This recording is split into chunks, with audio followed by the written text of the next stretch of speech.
Alright, welcome to part 3. This is the final video of the Whet owl and how I carved it.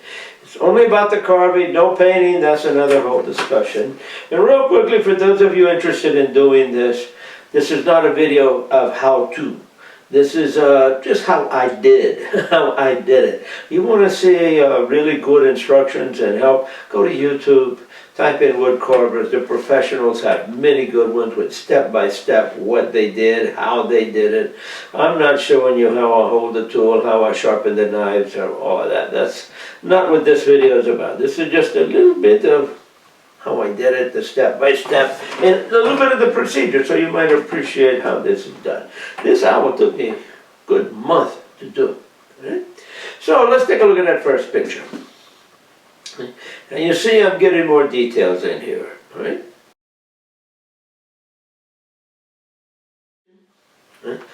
Now you can see more of the lines of the feathers. Right? How did I do this? Like I told you before. I use my wood burning pen, a very fine point. I sometimes use a very thin bladed knife to make it a little deeper or wider more than deeper. And I'm trying to get more of the actual feathers, the contour, how it's shaping. Because they have these little bitty feathers and a little bit bigger feathers. I looked at a lot of pictures. I'm trying to really get into that completely and get the way their head is shaping back. I'm working on the head at this point. Right, so that's part of what I'm doing, and you can see more and more details. All right, in this next picture, you can see a little, I have the picture of the whole bird. You can see how I've drawn the bottom part where the feathers are.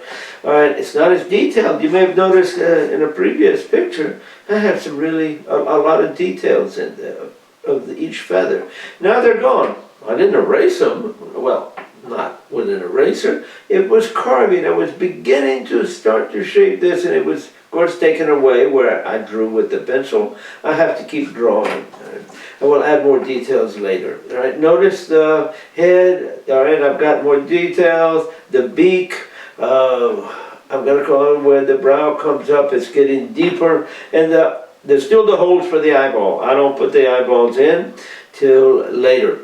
So just before painting. I don't want to scratch it with the knife. I wait till last. Plus, I'm never sure yet quite how I want to get that until I've done everything else. Then sometimes I have to scrape a little extra away. But you can see I'm getting ready, and I'm starting to chisel in the bottom part of the bird. Now you can see I actually really started to carve in there. There's layers. You have the primaries, the secondaries, the tertial, all of that, and they're all at a different level. So they're just very slightly, but the feathers are overlapping all over the bird. The head, the body, the torso, the breast, all of that. So I'm trying to get to details, and you can see I'm putting it in there. You can see the lines of the feathers. You can see the quill. Sometimes you see the whole feather, and the lines go each direction. Sometimes all you're seeing is a part of the feather, and the lines are just going in one direction. I have looked at a lot of pictures. I'm trying to really be accurate, just the way the bird looks.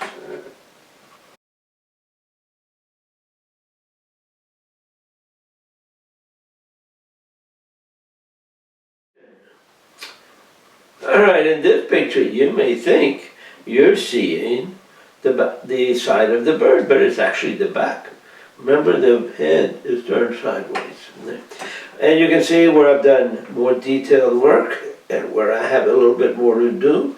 I continue to work on that, shape the head, get that curve in the back, just like it was the neck we had. It looks like fur or hair almost when you are looking at pictures, but it's truly not. It's just the feathers. It's the down, a lot of the feathers together. I'm trying to be very precise about that way it works, the way it's shaped. You'll see that develop more and more. Okay, you've seen I've carved away more of the bird, so it's starting to look more like the body. I've left a little extra where the feet are, because I've got to work on that separately. The tail is coming into shape, but it is the feathers of the wings and in the breast. Notice that it's just not a bunch of lines. I'm trying to get it to look just like the way they overlap on the breast of the bird, and it gets more fine, it gets finer at the end, but that's the way this is going to work. You're going to see the shape of the back of the head. All of this is coming in. It takes a while to do this, but the details are important. Now, before we go on, what I want to do is take a look at that tail. It was getting kind of rough and messed. I didn't like the way it was working, so you know what I did? I said, a secret, don't tell anybody. But what I did, I cut that tail off, and I made the tail separately on a different piece of bass wood. All right, I made it, shaped it the way I want. I cut it off in a way that I left the room to put the new tail on. I glued it with wood glue, let it set for a day. And now I can carve it right in. You don't see the line, you don't see the separate piece. Even before I painted it, it would be very difficult to see that line, because I carved right across the two pieces. Very important. A lot of times I'd end up changing the tail because I couldn't get the angle I wanted, or I didn't start out with it correctly.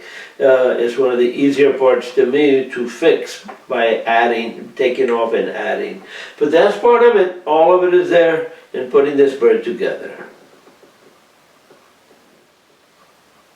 Alright, this is just a shot of the top of the head. You know, I'm trying to get details. It looks like, if you're just glancing, it just looks like a bunch of lines, kind of like hair combed back. But when you start to look close, you see they're not in the same direction. Not like us when we comb our hair all in the same direction, or maybe over this way, then that way. Me, I don't cut it. I don't have to comb it anyway. Alright, but when you look at this, you can see I'm having the feathers go out in this direction, that direction. They overlap a little bit. It's even much more by the time I finished. It was more detailed than what you see in here. You just have to see it in person to really get it all and put that together. Now that's about it for the carving. All right, now this took about a month to do. Okay? And a lot of details. I'm not going to go into the painting. That's another whole thing. Again, you want to learn? Go on YouTube. Get the pros. They'll show you in detail exactly how they're doing this.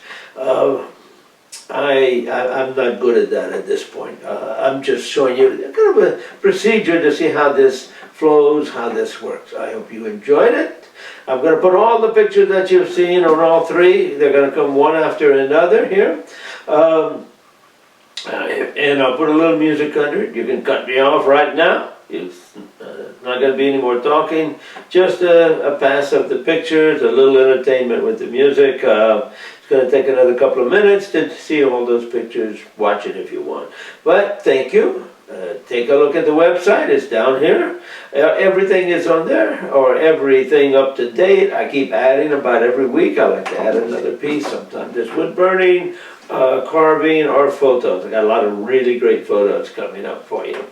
All right, and by the way, the photos you can catch any way you want. You can put it on a handbag, you can put it on a tote bag, you can frame it on metal. I recommend the metal, and it's fantastic, every one of those.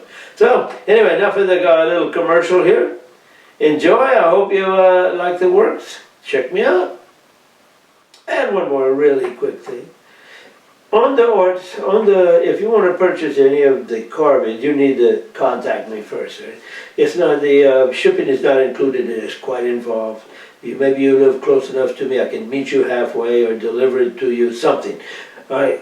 If you're interested, go to contacts. Send me that email. I'll answer right back, and we can start the discussion.